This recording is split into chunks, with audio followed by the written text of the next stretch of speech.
Bagaimana jika satu negara dibakar amarah dan darah, tapi satu kota besar justru membungkam pelurunya dan memilih menunggu dalam sunyi? Bandung pasca 30 September 1965 adalah salah satu kisah yang paling jarang diceritakan dari tragedi nasional berdarah itu. Di tengah gelombang pembunuhan massal di berbagai daerah, Bandung justru memilih jalan yang berbeda. Tapi bagaimana itu bisa terjadi? Apa yang membuat kota ini tak hanyut dalam arus pembantaian yang melanda negeri? Inilah kesaksian Suparman Amirsyah, seorang jurnalis dari harian Warta Bandung yang bukan hanya menjadi saksi sejarah, tapi juga korban dari sistem yang tak menyisakan ruang bagi penjelasan.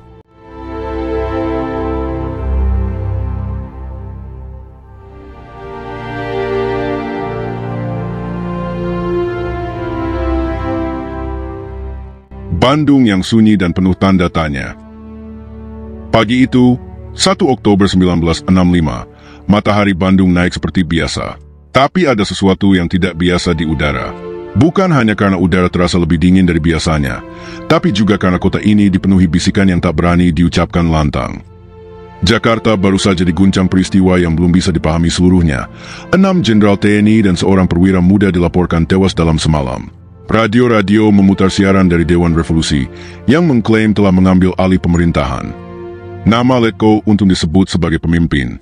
Tapi bagi pendengar yang mencoba memahami siaran itu, semuanya terdengar ganjil. Kalimat-kalimatnya lebih seperti pengumuman darurat ketimbang kabar kemenangan. Dan yang paling terasa, kosongnya kejelasan tentang posisi Presiden Soekarno. Di Bandung, rasa bingung itu menjelma jadi sunyi yang tak biasa. Jalan-jalan yang biasanya ramai dengan pedagang kaki lima, becak, dan pelajar yang baru turun dari angkutan kota, berubah menjadi lorong hampa. Jalan Braga, urat nadi komersial dan budaya kota, tak ubahnya panggung yang ditinggalkan penontonnya. Pintu toko-toko ditutup lebih awal, suara obrolan nyaris hilang, seolah seluruh kota memilih berhenti bergerak. Suparman Amirsyah, jurnalis harian Warta Bandung, berjalan sendirian menuju kantornya di Jalan Naripan. Ia tidak melihat kerumunan, tidak juga barisan pengunjuk rasa seperti biasanya jika ada peristiwa politik. Yang ia temui justru diam yang tegang. Bandung, katanya, seperti sedang menahan napas. Bukan damai yang terasa, tapi kekosongan yang mencurigakan. Orang-orang diam bukan karena tenang, tapi karena takut salah bicara. Bahkan bisikan bisa jadi peluru. Ia menelusuri ruas jalan utama, dari Jalan Braga, berbelok ke Balai Kota, menyusuri Jalan Wastu Kencana, lalu ke Jalan Riau dan Jalan Aceh. Semua rute yang biasanya riuh dengan lalu lalang kendaraan dan warga, kini seperti dihuni bayangan. Wajah-wajah yang muncul di kejauhan cepat menghilang ke balik pintu rumah atau toko. Tak ada yang ingin terlihat terlalu penasaran. Namun ada satu hal yang tak bisa diabaikan, kehadiran militer. Di depan rumah kediaman Pangdam Siliwangi, Jenderal Ibrahim Aji, sebuah panser siaga dengan meriam mengarah ke jalan. Senjata bukan lagi disembunyikan di barak, melainkan dipamerkan sebagai pesan bahwa militer siap dan mungkin curiga pada siapa saja. Beberapa panser lain berjaga di sekitar markas Kodam. Tentara dengan helm baja dan bayonet terhunus berdiri seperti patung penjaga. Diam, tapi siaga. Ini bukan pemandangan kota yang sedang normal, tapi juga belum bisa disebut darurat militer. Ini Bandung yang menunggu. Tapi menunggu apa? Itu pertanyaannya. Apakah Jakarta benar-benar telah dikuasai kelompok kiri? Apakah Presiden Soekarno selamat? Siapa yang benar-benar memegang kendali? Dan yang paling ditakuti, apakah kacauan akan merambah ke Bandung? Tidak ada satupun warga sipil yang tahu jawaban pastinya. Bahkan para wartawan seperti Suparman hanya bisa mengandalkan intuisi, firasat, dan secuil kabar dari radio atau percakapan warung. Itu pun belum tentu benar. Yang ada hanyalah spekulasi. Bahkan rumor tentang Dewan Jenderal yang akan menggulingkan Soekarno, yang selama ini hanya jadi bahan omongan di balik rokok dan kopi, kini seolah menemukan bentuknya, tapi dalam wujud yang terbalik. Bandung jadi cermin kegelisahan nasional. Kota ini tak meledak dalam kekerasan, tapi juga tidak tenang. Ia seperti menggantung di antara dua kemungkinan sejarah, dan tak seorang pun tahu akan jatuh kemana. Dan dalam sunyi itulah, sejarah sedang ditulis diam-diam. Jurnalis yang dituduh, ditahan, dan ditinggal. Suparman Amirsyah bukan sekadar jurnalis biasa.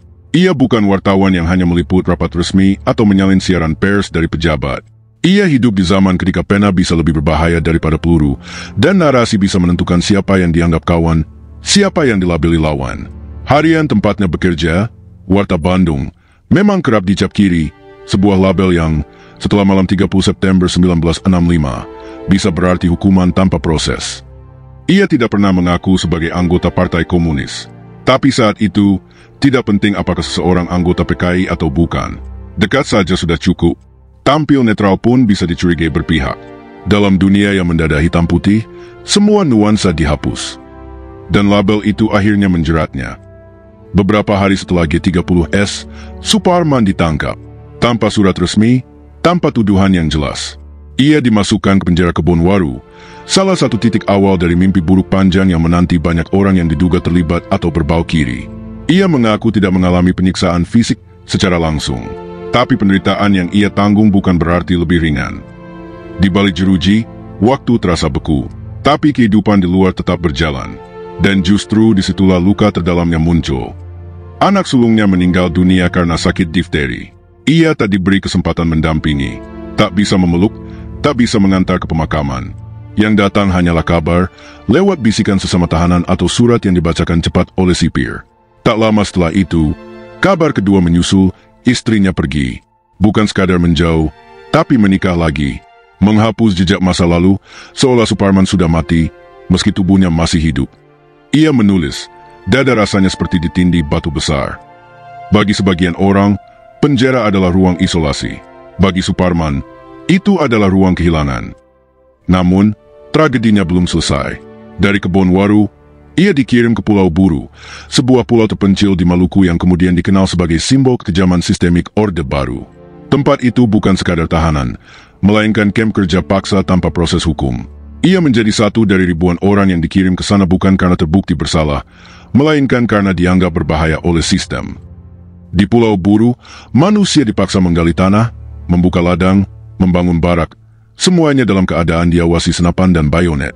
Mereka disebut tahanan, tapi diperlakukan seperti budak. Pulau itu, yang dulu hanya titik di peta, berubah menjadi penjara terbuka tempat harapan dikebiri perlahan. Tahun demi tahun berlalu, tanpa kepastian kapan akan dibebaskan. Suparman menghabiskan 8 tahun hidupnya di sana. 8 tahun tanpa pengadilan. 8 tahun tanpa kejelasan status hukum. 8 tahun tanpa anak, tanpa istri, tanpa pekerjaan, dan tanpa masa depan yang bisa diprediksi. Yang tersisa hanya tubuh, ingatan, dan luka.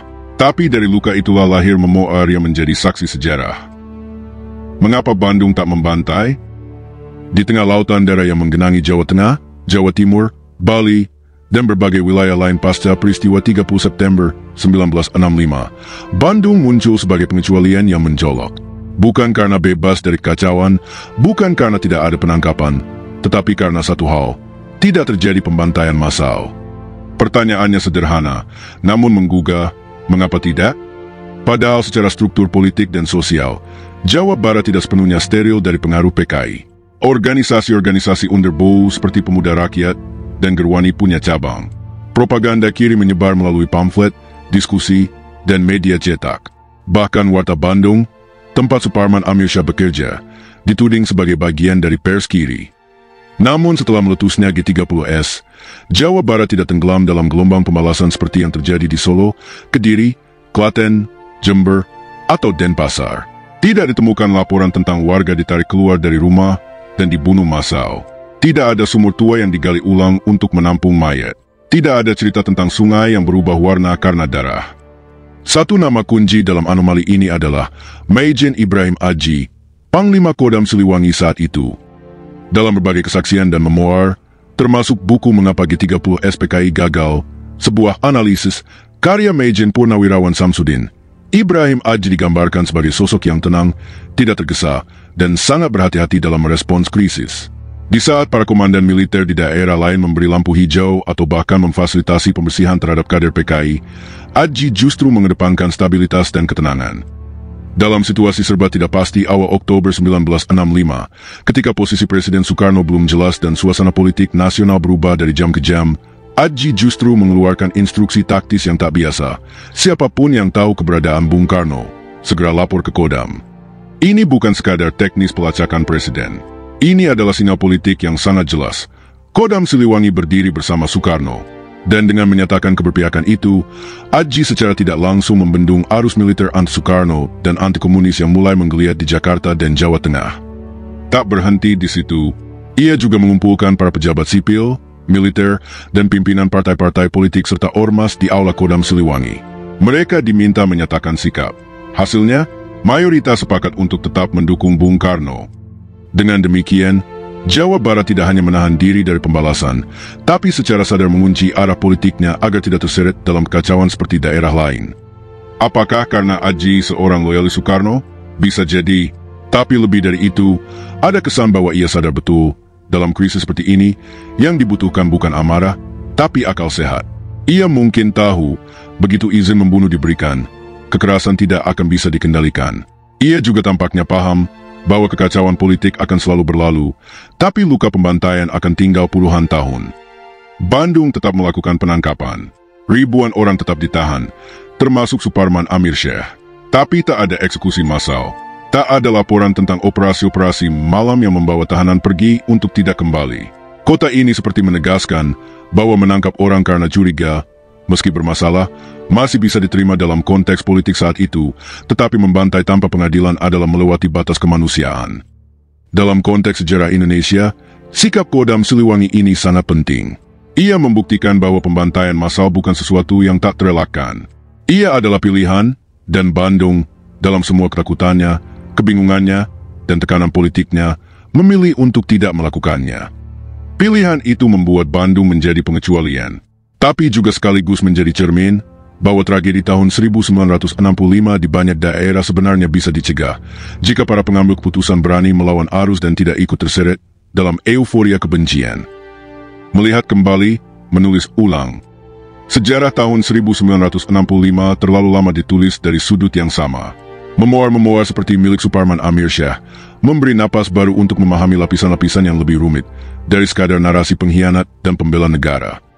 Di Bandung, kita melihat bahwa bahkan dalam suasana genting dan penuh ketakutan, masih ada ruang untuk akal sehat. Masih ada pemimpin militer yang tidak menyerah pada logika dendam. Masih ada kota yang, meski diam dan mencekam, tidak membiarkan darah membanjiri jalannya. Kisah ini tidak menyederhanakan tragedi tahun 1965, tapi ia penting, karena di tengah kekelaman, Bandung menyisakan secercah kesadaran bahwa bangsa ini pernah memilih tidak membunuh. Kisah ini perlu didengar. Jika menurut kamu sejarah Indonesia harus ditulis dengan jujur dan lengkap, bantu share video ini. Klik like, subscribe, dan tinggalkan komentar. Menurutmu, bagaimana seharusnya bangsa ini mengingat tahun 1965?